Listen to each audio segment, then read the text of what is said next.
बाबा साहब जब आगरा में आए, हम लोग दुनिया में नहीं थे। बाबा साहब ने जो बोला हम अपने कानों से सुन नहीं सके, सिर्फ लिखा हुआ पढ़ा है। हम पीछे लौट के नहीं जा सकते। दोबारा से 1956 का दिन नहीं आ सकता। लेकिन आप आज ये सोचिए और अपने मन में कल्पना कीजिए, आज बाबा साहब हमारे बीच में होते और बाबा साहब यही सब दोहराते और हम उनके पीछे पीछे बोलते तो कैसा होता। लौट के आगे पीछे नहीं चलना है। आज 18 मार्च 2023 को एक नया आगाज देना है। मैं फिर कह रहा हूं, हम पिछले 60 वर्षों से ज्यादा समय हो गया बाबा साहब की भावनाओं को नहीं समझ पाए, लेकिन आज मैं कोशिश कर रहा हूं। आज मैं आपके सामने कह रहा हूं, जिस रूप में बाबा साहब ने कहा, जिन शब्दों को बाबा साहब ने कहा, उसी भाव के साथ, उसी वातावरण के साथ, उन्हीं भावनाओं के साथ शब्द आपके दिल से निकलने चाहिए। हो सकता कि मैं न्याय ना कर पाऊं, बाबा साहब के भाषण को ठीक से ना पढ़ पाऊं, लेकिन मेरी भावनाओं में रति भर भी कमी नहीं होगी और मैं चाहता हूं उस कमी को आप भी ना होने दें। इसलिए आज शुरू कर रहे हैं बाबा साहब के आगमन पर दिया गया उनका भाषण। उससे पहले कि जोरदार नारा लगाएंगे, क्योंकि मुझे मालूम है जब बाबा साहब आए थे बोलने लगे तो आगरा के लोगों ने बहुत जोर से नारे लगाए होंगे। जिसमें जोश ज्यादा है वो नारा बोल लगाने का काम करे। बोलो, बाबा साहब अमर रहे, बाबा साहब अमर रहे, बाबा साहब अमर रहे। बनते राहुल आए हैं, सिर्फ बाबा साहब। बनते राहुल आए हैं। मैंने तो 18 मार्च 56 के लिए कहा था, ये 23 में आ गए। अब हम शुरू कर रहे हैं। जैसा मैं बोलूं वैसे ही आपको बोलना है। मेरे भाई और बहनों, मैंने यह आंदोलन 1917 में शुरू किया था और लोगों से कहा था कि हम हिंदू नहीं हैं, क्योंकि यदि हम हिंदू होते तो हम अछूत ना होते और हम मंदिरों में पुजारी होते। इसलिए मैंने 1925 में मंदिर प्रवेश का आंदोलन प्रारंभ किया। उसका कारण यह नहीं था कि हमें देवताओं की पूजा करनी थी, बल्कि हमें अपने अधिकारों के लिए दृढ़ प्रतिज्ञा होना था। यदि मैं हिंदू हूं तो मुझे आजादी मिलनी चाहिए और मंदिर में पूजा करने व पुजारी बनने का अधिकार होना चाहिए। इस पर हिंदुओं ने घोषणा की कि उनके धर्म में छुआछूत का कोई स्थान नहीं है। इसके बाद ही 19 मार्च 1927 को मैंने रत्नागिरी जिले में महाड़ तालाब सत्याग्रह शुरू किया, ताकि अछूतों को तालाब से पानी लेने का अधिकार मिल सके। उसके बाद हिंदुओं का पाखंड उभर कर सामने आ गया, जो हम सबको मालूम है। जब तक शास्त्र और हिंदू हैं और शंकराचार्य उनकी गद्दी पर विराजमान है, वे किसी को स्वतंत्रता नहीं दे सकते। हमें मुक्ति दिलाने की बात तो अचंभित करने वाली ही है। हिंदू धर्म का आंतरिक उद्देश्य केवल ब्राह्मणों और गायों की रक्षा करना है। जिस किसी ने गाय और ब्राह्मण की रक्षा की, उसे राजा बना दिया। उसके धर्म का यही एकमात्र लक्ष्य है और उद्देश्य है। यही कारण है कि आज तक न तो इस्लाम ने और न ही हिंदू धर्म ने अछूतों के हित के बारे में कुछ भी सोचा। हमें निर्णय लेना चाहिए कि भविष्य में भारत में हम शासक होंगे। हमें गुलामी की भूमिका करते रहने से इनकार करना है और उस स्थिति को स्वीकार करने से मना करना है जिसमें हम लोगों से मालिक नहीं बल्कि सेवकों के रूप में व्यवहार किया जाता है। दुनिया के तमाम धर्मों में सिर्फ हिंदू धर्म ही है जो जाति भेद और अस्पृश्यता को मानता है। सवर्ण हिंदुओं द्वारा अनुसूचित जातियों पर होने वाले अन्याय अत्याचारों का यही एक आधार है। आज की स्थिति यह है कि गांव में भी अनुसूचित जातियों के लोग आत्मसम्मान के साथ जी नहीं सकते। हमें हिंदू धर्म छोड़ देना चाहिए तथा लंबे समय तक अपमान का जीवन जीने से इनकार कर देना चाहिए। जो कुछ मैंने अपने लोगों को सम्मानित जीवन दिलाने का प्रयत्न किया है, उसका श्रेय आपको ही है। अगर आप लोग मेरे पीछे नहीं होते तो मेरे संघर्ष को सफलता नहीं मिलती। मेरे पास बुजुर्ग चौधरी हरदेव मिस्त्री आए थे। उनका कहना था कि आगरा में हमारे लोग आर्य समाजी हैं, इसलिए उन्हें किसी और बात की आवश्यकता नहीं है। मैंने उनसे पूछा कि हमारे लोगों के आर्य समाजी बन जाने पर क्या हमारे साथ रोटी बेटी का व्यवहार ब्राह्मण बनिया करते हैं? क्या वे हमारे किसी समधी की मृत्यु होने पर अपना कंधा अर्थी को देते हैं? क्या उन्होंने हमारे उद्धार के लिए कोई कार्य किया है? उनका जवाब नकारात्मक था। आर्य समाज का ध्येय केवल कन्या की हत्या को रोकना और विधवा विवाह करना है।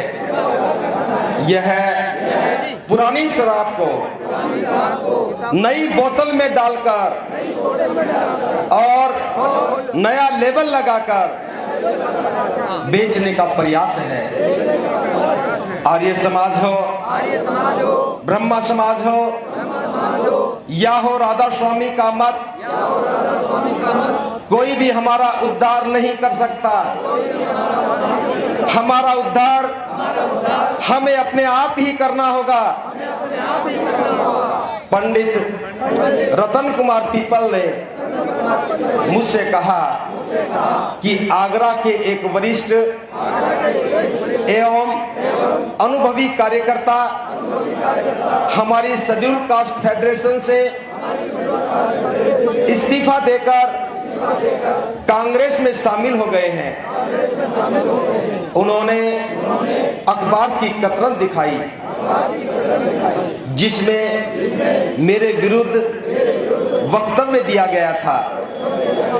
कांग्रेस में अच्छे और बुरे दोनों प्रकार के लोग हैं।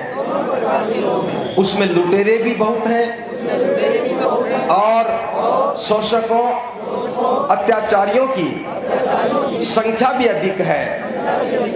उस संस्था में जाने से उनको कोई लाभ नहीं होगा। दलित वर्ग के लिए यह उचित समय है। उन्हें अपनी पार्टी के झंडे तले एकजुट हो जाना चाहिए और शेड्यूल कास्ट फेडरेशन को और अधिक मजबूत बनाना चाहिए। हमारी अपनी राजनीतिक पार्टी के अलावा कोई भी अन्य राजनीतिक दल उन्हें दुखों से मुक्ति नहीं दिला सकता। मैंने आप लोगों को स्वाभिमान का रास्ता बताया है। सम्मान दिलाने के लिए राजनीतिक संगठन शेड्यूल कास्ट फेडरेशन को बनाया है। इस प्लेटफॉर्म पर खड़े होकर आप स्वतंत्रता से अत्याचारियों की समालोचना कर सकते हैं। इसी में आपका सम्मान है और इज्जत है। यहाँ पर आप अपने आप को संगठित कर इस देश के शासन को प्राप्त कर सकते हैं। आप छोटे मोटे लालच में अपने आप को मत बेचें। जो भटक रहे हैं उन्हें भटकने दीजिए। आप यह भी जानते हैं कि मैं अमीर नहीं हूँ। मैं ऐसे लोगों को धन नहीं दे सकता हूँ।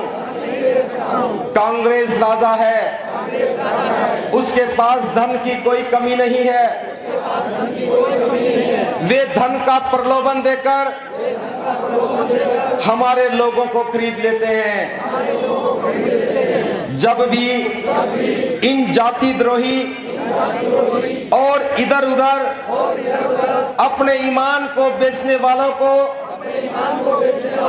यह लोभी राजा काम निकालने के बाद ठोकर मारकर महल से बाहर निकाल देगा, तब इनके पास बिना आश्रय के इधर उधर भटकने के अलावा कुछ भी नहीं होगा।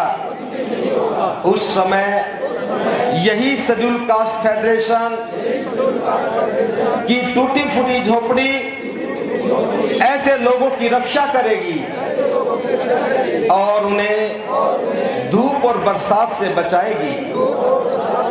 इसलिए ऐसे लोगों से मेरा कहना है कि तुम दूसरे के महलों की चकाचौंध को देखकर भले ही वहां चले जाना, मगर अपनी इस झोपड़ी को तोड़कर मत जाना। आप अपने अधिकारों के लिए इस शेड्यूल कास्ट फेडरेशन को मजबूत करते हुए रिपब्लिकन पार्टी को भी मजबूत बनाइए। मुझे उम्मीद थी कि शिक्षित एवं उच्च शिक्षित हमारे लोग पढ़ लिख कर मेरे कार्य में हाथ बटाएंगे, परंतु ऐसा नहीं हुआ।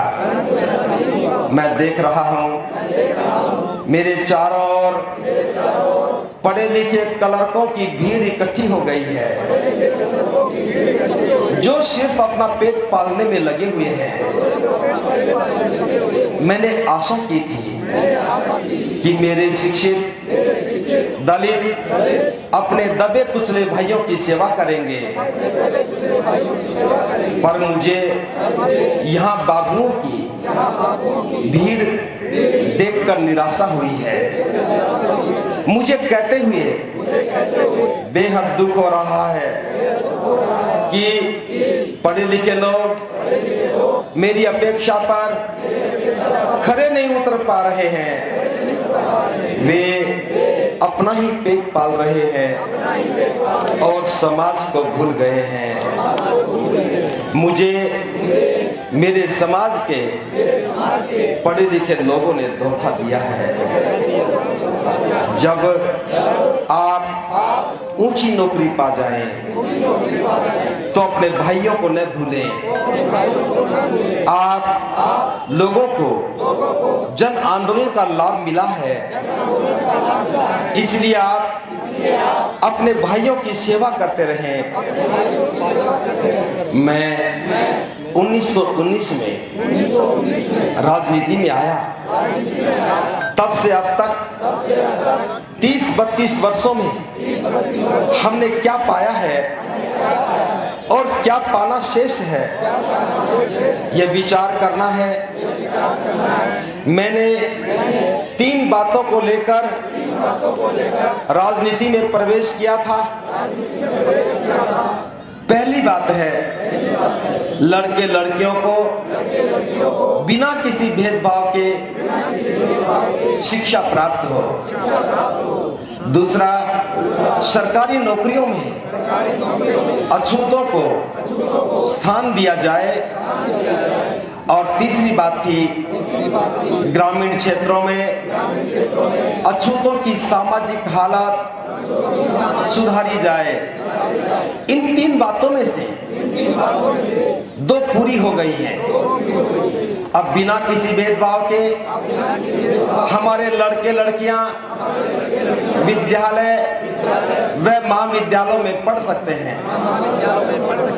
मैं जब पढ़ता था तो मुझे अलग बैठना पड़ता था, वह कदम कदम पर अपमान सहना पड़ता था। दूसरा काम भी पूरा हो गया। अब मैं दिल्ली के सचिवालय में हमारे 2000 व्यक्ति सरकारी सेवा में हैं। इनमें से कुछ अधिकारी हैं और कुछ क्लर्क व अन्य पदों पर भी हैं। 1942 में जब मैं वहां गया तो एक भी कर्मचारी व अधिकारी वहां नहीं था। सरकार ने यह 2 काम पूरे कर दिए हैं।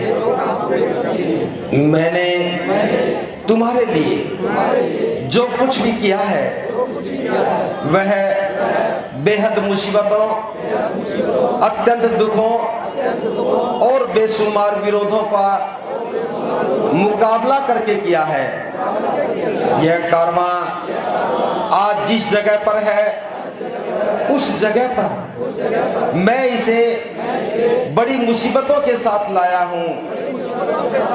तुम्हारा कर्तव्य यह है कि यह कारवां सदा आगे ही बढ़ता रहे। बेशक कितनी भी रुकावटें क्यों ना आए, यदि मेरे अनुयायी इसे आगे न बढ़ा सके तो इसे यहीं छोड़ दें, पर किसी भी हालत में इसे पीछे न जाने दें। आप लोगों को मेरा यही संदेश है। तीसरा काम अब भी बाकी है।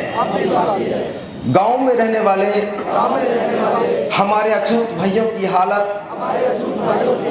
बहुत दयनीय है। उन्हें जानवरों से भी बदतर जीवन व्यतीत करना पड़ा है। मारपीट की घटनाएं तो हर रोज होती रहती हैं। उनकी लड़कियों तक को ऊंची जाति के लोग उठा ले जाते हैं। मैं उन भाइयों से कहता हूं कि ऐसे गांव को त्याग दो जहां सम्मान नहीं, वहां रहने से क्या लाभ। पेट तो कुत्ते भी भर लेते हैं, लेकिन हमें स्वाभिमान से जीवन जीना चाहिए। इसलिए जहां जुल्म और अत्याचार हो, उस जगह को छोड़ देना चाहिए। मैं इस कार्य को भी पूरा करूंगा। मैंने प्लानिंग कमीशन की रिपोर्ट देखी, उसमें बहुत सारी बंजर जमीन पड़ी है। मैं अपने अछूत भाइयों से कहता हूं कि वे आए और उस जमीन पर कब्जा करें और वहीं पर बस जाएं। सरकार को इसकी माल गुजारी दें। वहां न हिंदू होगा और न कोई जुल्म करने वाला। हजामत बनाने से लेकर जूता बनाने, तेल पेरने, कपड़े सिलने जैसे उपयोगी काम सब मिलजुल करके करें। मैं ऐसे 10-20 गांव बसाऊंगा। इसके लिए मैं लाठी लेकर आगे आगे चलूंगा। भाई और बहनों, मैं आपको धार्मिक मंच देने जा रहा हूं। धर्म के बिना हमारा आंदोलन जीवित नहीं रहेगा। हमारा अपमान इसलिए होता है कि हमारा अपना कोई धर्म नहीं है। हिंदू इसलिए हमें अपना बताता है क्योंकि उसका स्वार्थ केवल अपनी संख्या बढ़ा चढ़ाकर बताने के लिए है। मैं जिस धर्म को आपको दे रहा हूं वह मूलतः धम्म है। उसका आधार बहुजनिताय बहुजन सुखाय है। इसमें आत्मा परमात्मा का कोई स्थान नहीं है। स्वर्ग नरक का झगड़ा नहीं है। इसमें मानव मात्र का हित है। कल्याण की भावना के साथ इसमें समानता है, भाईचारा है। इसमें न्याय, स्वतंत्रता और मानव सेवा की भावना भरी है। हिंदू धर्म का आधार असमानता है। बुद्ध धम्म इसी भारत की पवित्र भूमि का धम्म है। विश्व के धर्मों में इसका सर्वश्रेष्ठ स्थान है। यह भारत का गौरव है। इसकी अपनी सभ्यता और परंपराएं हैं। एक दिन यह धम्म विश्व धर्म होगा जिसका सर्वश्रेष्ठ स्थल भारत होगा। हम सभी प्राचीन बौद्ध हैं। मैं इस धम्म को एक नया जीवन देने जा रहा हूं। इस धम्म को ग्रहण कर हम विश्वव्यापी धम्म के एक भाग हो जाएंगे। इस धम्म के अपनाने से हम अंतरराष्ट्रीय धम्म के अनुयायी बन जाएंगे। दूसरा, अपने दुख दर्द को दूर करने के लिए हम अंतरराष्ट्रीय धर्म के न्यायालय में भी जा सकते हैं। संयुक्त राष्ट्र संघ में भी हम अपनी आवाज उठा सकते हैं। नौकरियों में मिलने वाला आरक्षण हमेशा के लिए नहीं बना रहेगा। आने वाले समय में बुद्ध धम्म ही हमें सही राह दिखाएगा। हम बौद्ध बनने पर अल्पसंख्यक बनेंगे।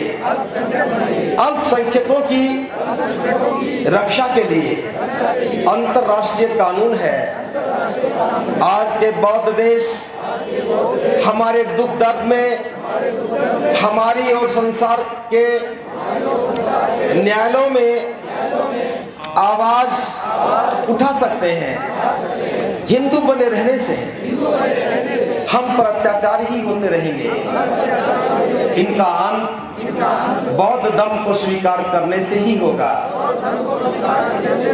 हमारे बौद्ध हो जाने से हमें जीवन के हर क्षेत्र में समान दर्जा प्राप्त करने का मौका मिलेगा। बौद्ध देश भी हमारी रक्षा तथा हमारी आवाज उठाने के लिए आगे आएंगे। बौद्ध धर्म स्वीकार कर लेने पर ही हमारी सभी समस्याओं का हल निकल आएगा।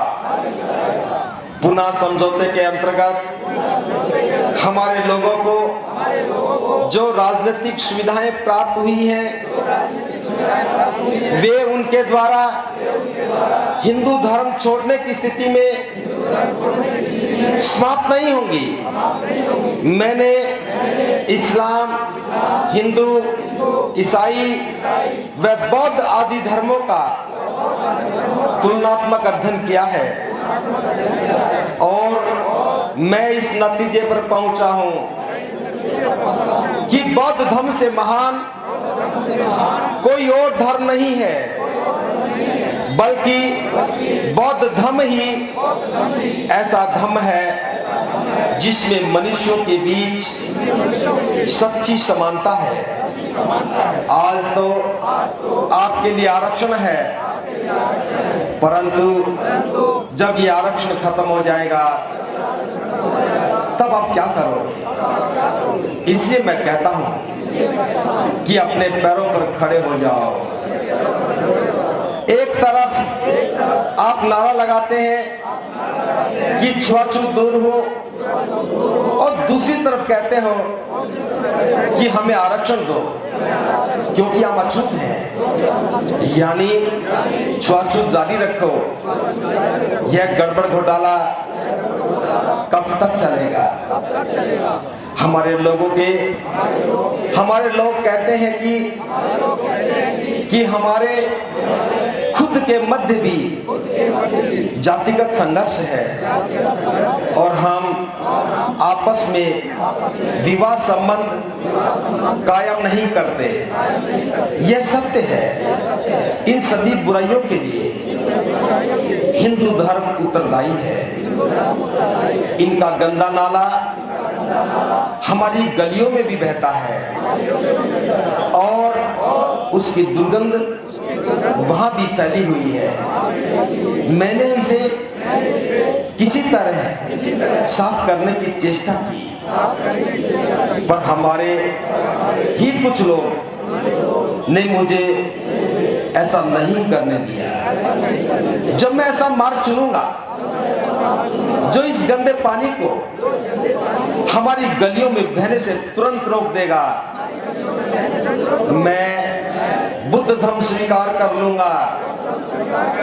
इससे हमारे अपने अंदर वर्ग व जातिगत संघर्ष का अंत हो जाएगा तथा हमारे बीच वाली जातियां, उपजातियां स्वतः ही मिट जाएंगी। निसंदेह बौद्ध धर्म एक महान धर्म है। इस धर्म के संस्थापक तथागत सम्यक संबुद्ध हैं। बुद्ध ने धर्म का प्रचार प्रसार किया और अपनी अच्छाइयों के कारण यह धर्म भारत के नगर, गांव व गलियों से होते हुए विश्व के दूसरे देशों में भी जा पहुंचा। लेकिन महान उत्कर्ष के बाद यह धर्म सन 1213 ईस्वी के लगभग विलुप्त हो गया। इसके कई कारण हैं। एक कारण वह आराम तलब जिंदगी जीने के आदी हो गए। धर्म प्रचार के लिए स्थान स्थान पर जाने की बजाय उन्होंने विहारों में पड़े रहकर आराम करना आरंभ कर दिया। अब इस धम्म की पुनर्स्थापना के लिए उन्हें कड़ी मेहनत करनी पड़ेगी। उन्हें दरवाजे दरवाजे पर जाना पड़ेगा।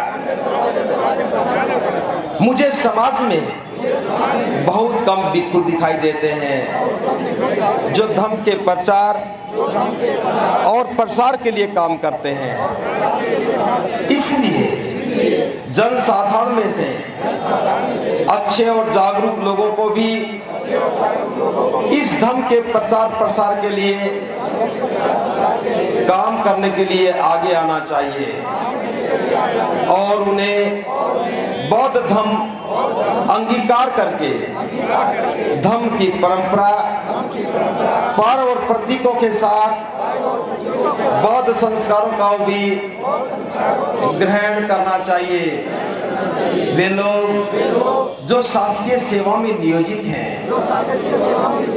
उनका कर्तव्य है कि उन्हें अपने वेतन का 20वां भाग यानी 5% स्वेच्छा से समाज कार्य हेतु देना चाहिए।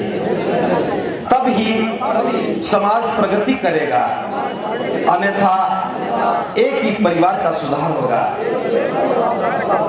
जब एक बालक गांव से शिक्षा प्राप्त करने जाता है, तब संपूर्ण समाज की आशाएं उस पर टिक जाती हैं। एक शिक्षित सामाजिक कार्यकर्ता उनके लिए वरदान साबित हो सकता है। इसी संदर्भ में मेरी छात्रों से अपील है कि शिक्षा प्राप्त करने के बाद किसी प्रकार की क्लर्की करने की बजाय उन्हें अपने गांव की अथवा आसपास के लोगों की सेवा करनी चाहिए, जिससे अज्ञानता से उत्पन्न शोषण एवं अन्याय को रोका जा सके। आपका उत्थान समाज सेवा के उत्थान में ही निहित है। मैं चाहता हूं कि सामाजिक उत्थान का यह दायित्व आप संभालें। इसके लिए युवा आगे आए। आज मेरी स्थिति एक ऐसे खंबे की तरह है जो विशाल टेंटों को संभाल रहा है। मैं उस समय के लिए चिंतित हूँ जब ये खंबा अपनी जगह पर नहीं रहेगा। मेरा स्वास्थ्य ठीक नहीं रहता है। मैं नहीं जानता कि मैं कब आप लोगों के बीच से चला जाऊंगा।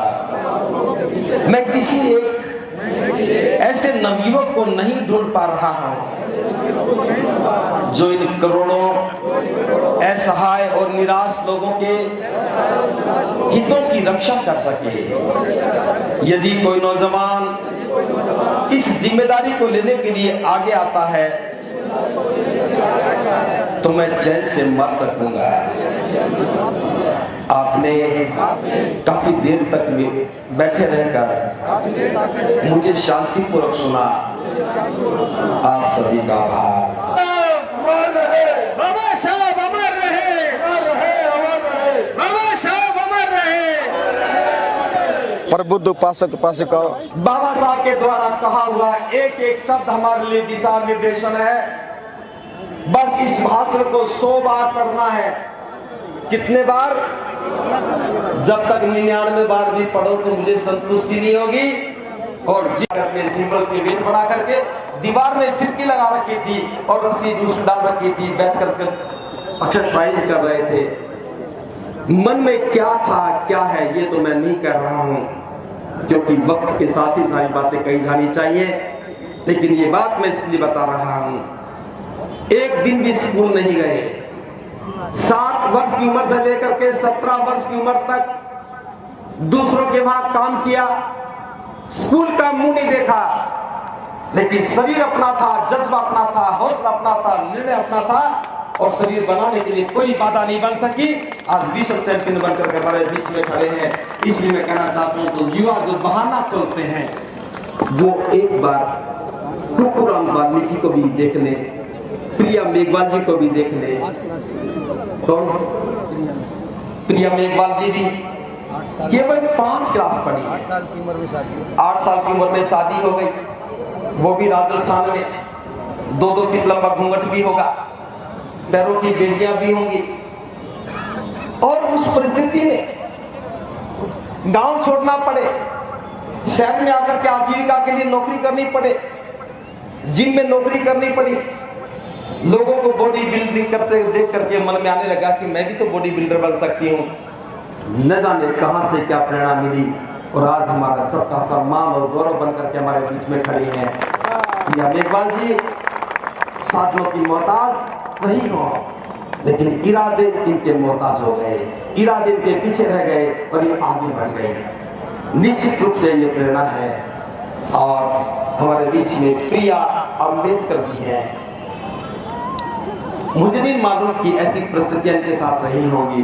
परिवार अच्छा है, बाबा साहब की अनुकंपा है, लेकिन सब कुछ होने के बाद एमए कर चुकी है, पीएचडी की तैयारी कर रही है, लेकिन इरादा हिमालय के कौन सी चोटी हो, माउंट एवरेस्ट पर जाने का है।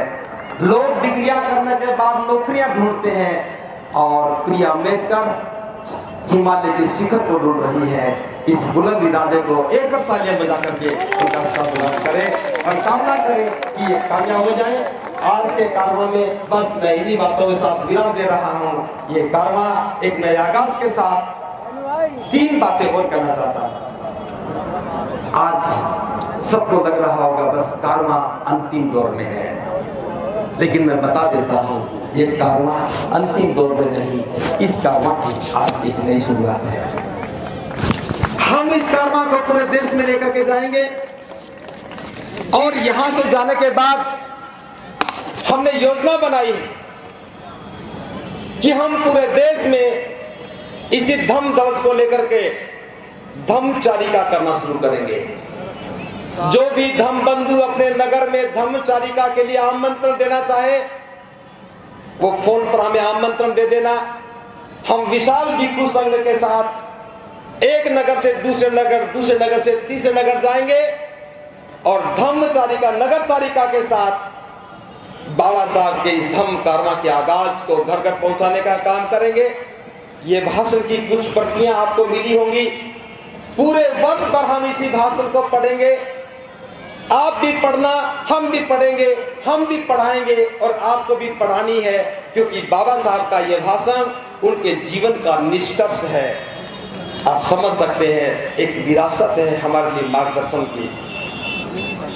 और एक बात और, अंतिम बात, अभी तक हम अपनी पहचान नहीं बना पा रहे। इसके जो बौद्ध बन गए हैं वे घोषणा करें कि हम बौद्ध हैं। पुराने प्रतीकों को, पुरानी परंपराओं को और पुराने पर्व का त्याग करें और अपनी बौद्ध होने की नई पहचान बनाएं। हमें डिक्लेयर करना है कि वी आर बुद्धिस्ट। हम पहले भी बौद्ध थे, आज भी बौद्ध हैं और आगे भी बौद्ध रहेंगे। बस एक पहचान छुप गई थी, हमारे नाम के पीछे कुछ और लिख दिया गया था। अब हमारी समझ में आ गया, हमने अपनी मूल पहचान को फिर उजागर कर दिया। इसलिए जो बौद्ध बन गए हैं वे साधुवाद के पात्र हैं, डिक्लेयर करें। जो बौद्ध नहीं बने हैं वे बौद्ध बनने के लिए तैयार हो जाएं और अपनी प्रतीक, अपने पर्व, अपनी परंपराओं के हिसाब से काम करें।